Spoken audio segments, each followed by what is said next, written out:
great pleasure for me to look out and see people that I've worked with for years, a lot of people from the Bay Area Labor Studies workshop, a wonderful group of people in various, who have interests in and connections in various ways with labor history, and other colleagues, people who have done wonderful work on the Colorado coal strike of 1913-14. And of course I want to thank the Liberal Art and Creative Arts departments and Modern Greek Studies for sponsoring this colloquium. So,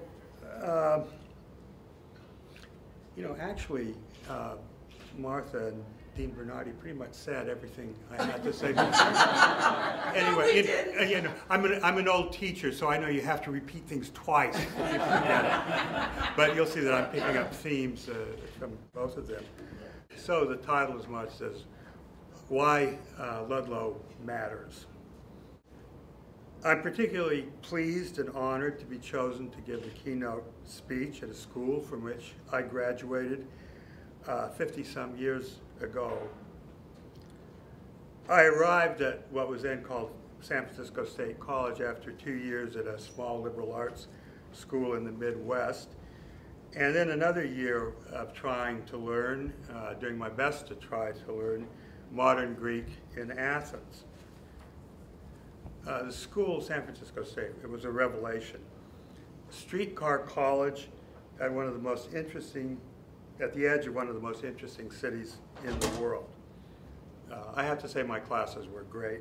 I took Chaucer with John Gardner, who went on to fame as a novelist, and Homeric and classical Greek. The classical Greek I just barely survived, but the Homeric Greek I did okay.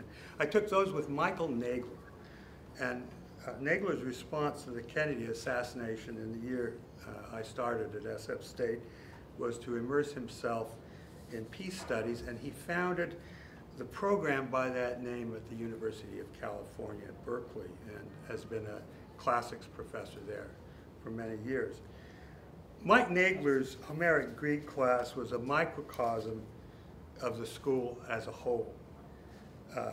Besides me in the class, there was an African-American radical, a retired petroleum geologist, 2 naval architects who were in the poet Robert Duncan's circle, and the wife of a San Francisco State student who was taking the class just for fun. You can probably guess that when we got together to prep for the exams, it was the housewife who was the one we all relied on, and she was a virtuoso in languages. So I hope that she caught the feminist wave that was about to break and is now retiring as the chair of the Department of Classics somewhere. But that gives you an idea of the kind of mix of people who were at San Francisco State then in 1963, and I think are still very much a part of the student body here. Well, there were tensions building up under this little utopia that I and a lot of others weren't aware of. A few years after I left, the campus was convulsed by a long strike over the establishment of a Black Studies department. But the school survived the strike, and here we are. So, you might wonder, what does all this have to do with a battle between coal miners and state militia in Colorado 100 years ago? I'm going to try and tell you in a few words. Out on the Colorado prairies, about 78 miles south of Denver, is a road sign that says Ludlow. You turn off the road and see a pavilion, a few trees. Get out of the car and look at the historical exhibits. They'll tell you in text and photographs that this is the site of the Ludlow massacre, late April of 1914. When the 7-month standoff between strikers, mine guards, and Colorado National Guardsmen ended in a pitched battle that left the tent cities where the strikers and their families had lived through the winter of 1913-14 in flames. You look at the photos and out onto the prairie, see where the sites where the tents were. and you look up to the canyons that held the mines. There's a cement-lined cellar where 2 women and 11 children suffocated to death when the tent city was set on fire. There's a monument with the names of men and women and children killed at Ludlow. Among them, the name of a Greek organizer named Louis-Tikas, Elias Anastasios Papanikolas, who was, as Martha said, the mayor of the Ludlow camp. Drive up Hastings Canyon a while, and you'll see the ruins of mines, mine refuse, foundations. And there's another marker that lists the names of 121 men killed a few years after Ludlow in the explosion of the Victor American mine in that canyon.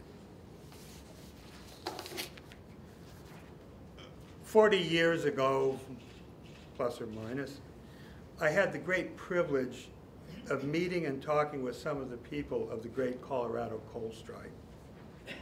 A Croatian organizer named Mike Lavoda, who took down his Union rifle to show me how the strikers caught some sleep by squatting over their rifle stocks up on the hog back in back of Walsenburg when the shooting started after the Ludlow massacre.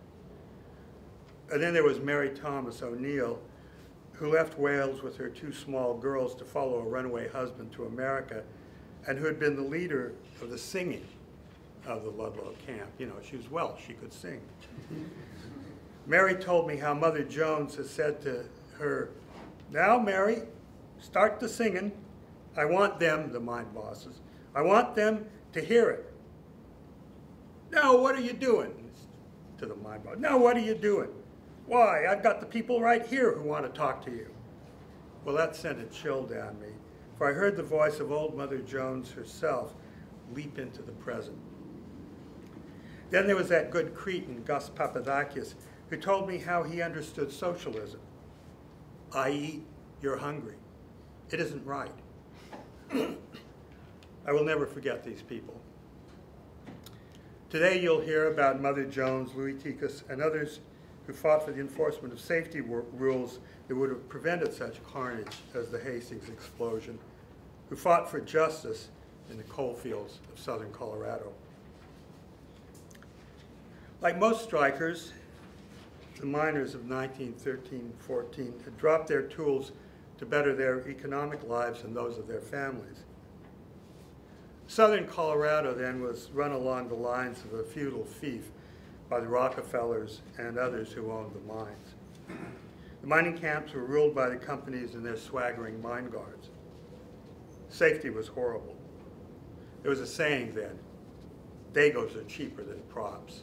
You know, the props that hold up the roofs of the mine. Those Dagos were cheaper than mules too, because props and mules had to be bought. But the coal miners, the immigrant coal miners, replaced themselves. The miners' demands tell us much about the conditions under which they lived. They wanted a 10% advance on the pay per ton of coal mined. They wanted pay for dead work, the timbering of shafts, laying of track, removal of rock. You see, they were paid by the ton of coal that they mined, but not by the work that they had to do to prepare the mines to be dug. The miners wanted an 8-hour day and check weighman chosen by the union. They wanted the right to trade at any store, not just the company's store, and to choose their own boarding house and their own doctor. They wanted enforcement of mining laws already on the books of the state of Colorado. And they wanted the abolition of this brutal guard system. Finally, they wanted recognition of the union. This is why they'd taken on the dangers, uncertainties, and thin rations of a strike to live in tents through a bitter winter. But under their economic demands, there was something much more. They wanted to be treated as full human beings. In the company payroll books, the strikers of 1913-14, they may have had names that more or less approximated the ones they called themselves by in the old country. But on the job, they were numbers on the brass tags they put on the coal cars to register the tons of coal they dug out. And those same tags would be picked off their charred or mangled bodies and would tell the rescue crew who they were when the roof caved in or a shaft full of methane gas or volatile coal dust blew up. They had no names. It was some pit boss hollering, "Send me a bunch of bohunks to muck out number 9. Or bring in that bunch just off the train from old Mexico to pull track in number 7. It's full of dust, but they won't know the difference. Hell, they don't even speak English." Or send me up a couple of big, strong Jimmies. They called the Greeks Jimmies because they were all named Demetrius, which became James, then Jim, then Jimmy in the U.S. Bill Issel points out that they couldn't all have been named Demetrius, but most of them were, Bill. I mean, give me a break. The United Mine Workers of America, which had called the strike, was founded in 1890, but it was more than a labor union. It was an education in democracy for its black and white members, for its European immigrant members, though, I'm very sorry to say, not for the excluded Asian American workers. Well, it wasn't perfect, but if immigrant workers and coal diggers from Appalachia if immigrant workers and the coal diggers from Appalachia were going to learn about democracy and working together and standing up for their rights, it was in their union halls, not in the coal towns of southern Colorado or Kentucky or West Virginia. The union gave them hope. Which brings us back to the United States and to San Francisco State in 2014, 100 years later. Like Colorado in 1914, San Francisco State is full of immigrants, their children, as well as African Americans whose grandparents and great-grandparents made the Great Migration out of the South in the 1940s. It's full of the children of working-class whites whose ancestors may have come from Ireland or Germany or Central or Southern Europe, and who are looking like the coal miners of 1914 for a better life. I read an article a while ago, maybe some of you saw it, I think it was in the New York Times, about the essays that students write to get into these elite Eastern colleges. As you can imagine, many of these essays were inflated to impress the admissions officers. But there was one that wasn't.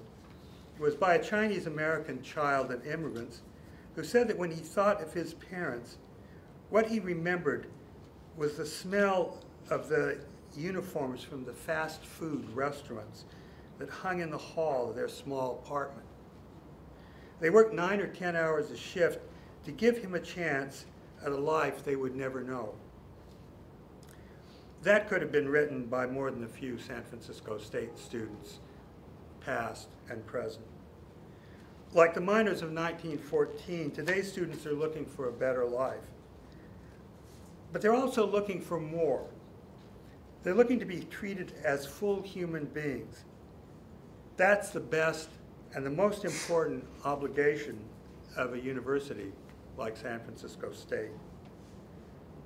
Not just to stamp out students to fill slots of a new economy, the better paid and more specialized Jimmies of the 21st century, but to provide them the opportunity and encouragement to be philosophers and mathematicians and even students of modern Greek history and culture, if that's what they choose.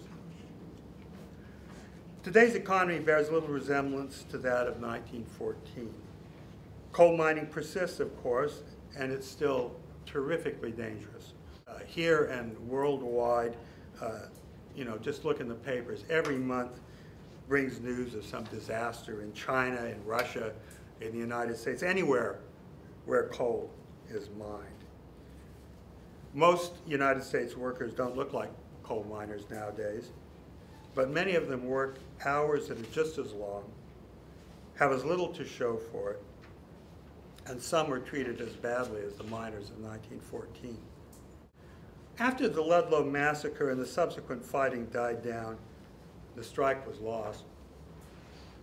The Rockefeller family, who owned most of the mines, hired an eminent sociologist, Mackenzie King, who's later to become the Prime Minister of Canada.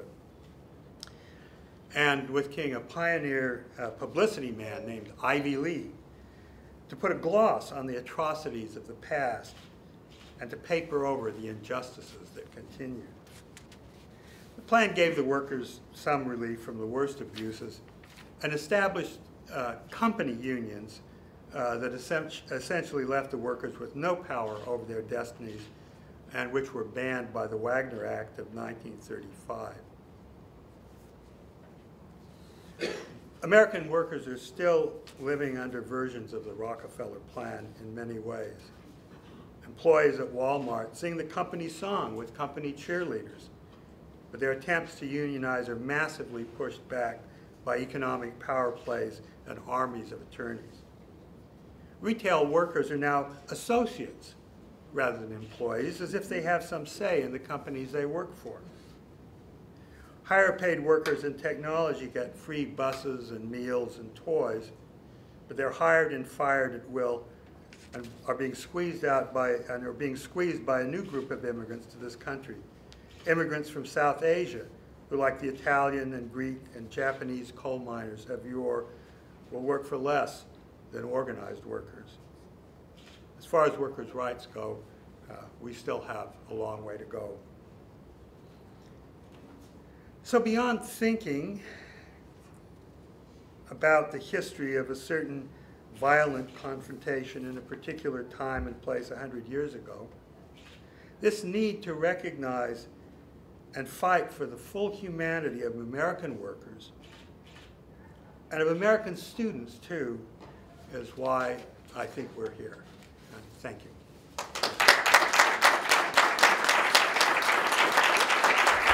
Yeah, this was very common in American unions, unfortunately, at that time.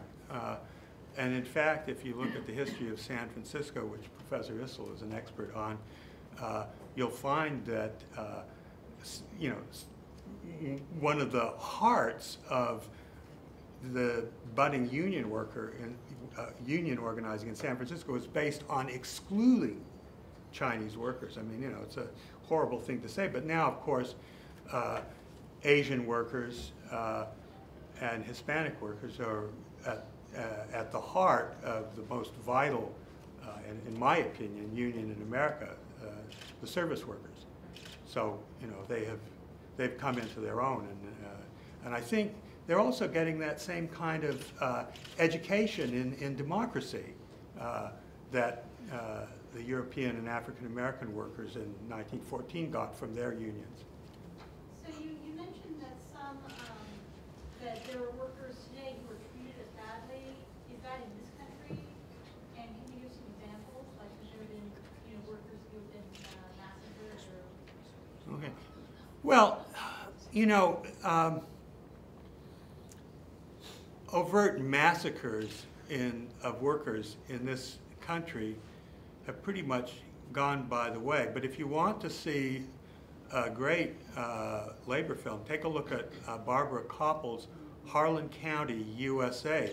This was a strike that happened, when was that, 1976? What? 76. Yeah, 76, right? And her title is important, Harlan County, USA. This is the United States. And you'll see that same mine guard system. You'll see the same gunmen. And you'll see workers being shot up by this brutal guard system. And one of the things, that I hope is taken up in later talks, one of the things that's very significant about Harlan County, USA, is the role of the women in organizing that strike. There are women coal miners now, but even in '76, I don't think there were very many, if any. But the wives, the daughters, the girlfriends of strikers at Ludlow, but also in Harlan County, USA, and in other strikes, very, very significant in keeping these strikes going. Yeah, so that was in the '70s, so I just want to know, so is that mine boss system and the guardsmen and all of that, is that still going on in coal mining towns today, or is that pretty much abolished? Well,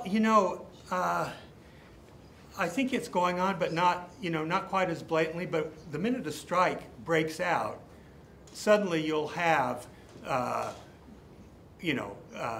guards employed, and the excuse is usually to protect union property. But they're more interested in just harassing the strikers and giving cover to strike breakers. So it does go on, but that's a good question. That's one that could be studied in depth. Yes. I'm wondering if you can address perhaps why during this period the Western Federation of Miners had expanded throughout the Western United States, primarily working in gold, silver mines. Why is it that the United Mine Workers was able to get a foothold in that part of Colorado where they didn't in the rest of the West? I don't know if you're able to address that. Well, I'm not a great expert on this, but the Western Federation of Miners, it really was founded as a union for hard rock miners, silver, gold, lead. And of course, they had a bitter strike in Colorado, about a decade before the coal mine strike. The United Mine Workers was principally founded to help the miners of the eastern and middle South, and then I think that they moved west. So it was just a kind of competing jurisdictions and a different set of people that they were trying to organize, and different kind of labor in a certain sense.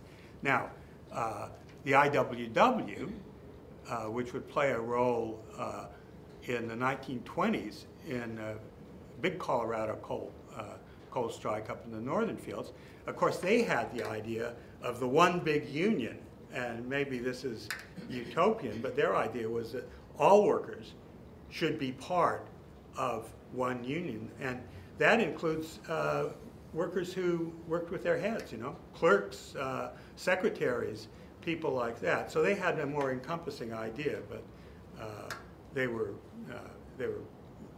almost destroyed during the Red Scare of World War I and shortly afterwards. Yes? Since you mentioned Walmart as an example of the current challenges and the relevance of Ludlow then today, a couple of days ago, the granddaughter of John D. Rockefeller, as head of the Rockefeller Foundation, declared that she felt a special obligation to take the lead in divesting from all hydrocarbons, all fossil fuels. Are we anywhere better off with greater prospects right now than 1914, or are you pessimistic that the challenges are equal to them? Well, I don't know the studies on this, Leonidas, but maybe other people in this very room do. First of all, it seems to me that the underground mines that blow up in the United States tend to be non-union, because a union has a certain power to enforce safety issues. A non-union mine really lacks that kind of cohesion and force. A lot of coal mining today, of course, is surface mining, where they're really chopping the tops off of mines, and the safety issues are somewhat different, but you still are talking about coal dust, you're talking about silicosis, you're talking about massive amounts of pollution that goes into the atmosphere. And as long as coal is mined and as long as it remains cheap, you're going to have two things, both massive amounts of pollution and also accidents worldwide. And both of those things are preventable, of course. Yes? Just a little sidelight on the Rockefellers. They are divesting from the non-renewable energy sources because they're putting their investments into the latest big thing, which is the so-called renewable sources. the big solar and wind farms. And that's a whole other story, so it's not entirely because they've suddenly gotten some conscience about oil and shales and coal. Yeah, and interestingly enough, I mean, Walmart is also massively investing in making their stores as energy neutral as possible, you know, big solar panels and that, and so, you know, there you go.